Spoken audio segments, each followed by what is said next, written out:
사랑합니다, 여러분. KBS 한국어 능력시험의 예지를 입히다 한유주쌤입니다.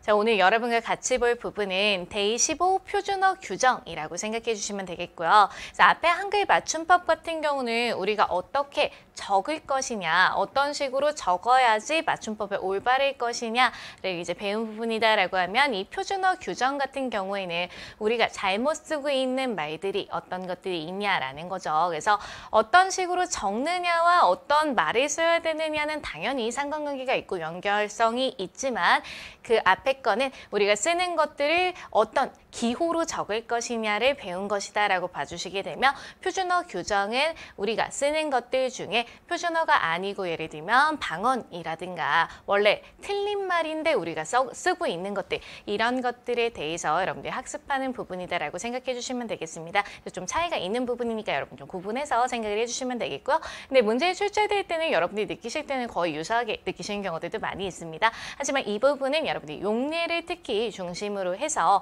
약간 봐주셔야 되고요. 이것이 원칙이다라고 설명할 수 있는 이론적인 부분은 별로 없다라는 얘기죠. 그래서 물론 이론적으로 우리 접근하는 부분들도 몇 가지 있기는 하겠지만 기본적으로 이렇게 규정이 되어 있는 것이다라고 여러분 생각을 해주시면 되겠습니다. 그래서 이 부분 여러분 그런 규정화되어 있는 것들 그래서 예를 중심으로 해서 내가 잘못 알고 있었던 것들을 기준으로 공부를 해보겠다라고 생각하시면서 따라와 주시면 되겠습니다. 자, 여전히 문법 파트 계속되고 있고요. 표준어 규정 194페이지 펴주시면 되겠습니다.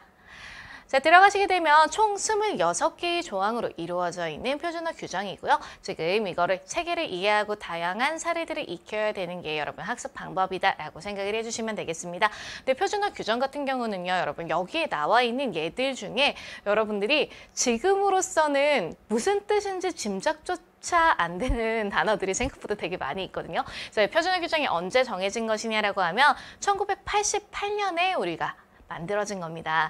그러다 보니까 그때 당시에 많이 쓰였던 그런 단어들을 위주로 해서 용례 안에 들어가 있다라고 생각을 해주시면 되고요. 그래서 지금은 거의 한 40년 가까이 지난 거죠. 그렇죠? 그러니까 너무 오래돼서 지금 많이 변화했기 때문에 지금은 잘 쓰지 않는 단어들도 많이 있다라고 생각을 해주시면 되겠습니다. 근데 한국어 능력 시험에 이제 출제되는 부분들은 우리가 주로 사용되는 단어들을 위주로 해서 출제가 되고 있으니까 그런 부분들 위주로 여러분들 생각을 해주시면 되겠고요.